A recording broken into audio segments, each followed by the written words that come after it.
хулгалсан намрын нар унаарцсан өглөө манхан нутгийн өвлжөөнд хадлангийн шан хайлуурсан эгэлжирийн нэг өдөр эрт туссан аамын дөнгөс сэрсэн намай хуудтан босгож үхэр тэргэн хөлж үлгэрийн эхлэл шиг сумны сургуулийг үг дуугаж орсон билээ. Хичнээн удаа явсныг сольжир хөрнөл мэдэх байх. Хэдийд манан арьсны сумны бараал хэлж байх.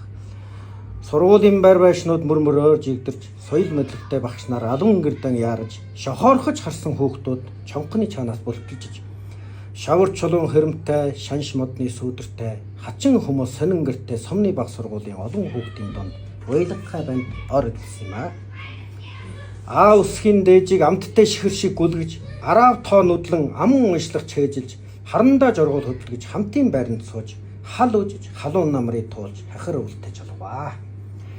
Далан чавч шиг тамтаг болсон дан эсхийтэй модон орон дээр танай манайхаас чугларсан хэдэн нусгай хүүхдүүд чамтай хүнжилийнхээ жахаас хуурстай толгоогоо гаргахад төмөр хонхны дүнгэлсэн дуу төрийн жирлэг буух шиг эртийн тамир эхлэхийг нойрмог луухтай нүдэн сайртай гараараа нохолж хулцсан шахаага нуранхай жоохны дэрэгдээс хайруулсан хөлдөөн чиний минийх гэж болоолдон өмсөх 80-аад оны сумны сургуулийн шинэ өдөр ангиж эхэлдэг.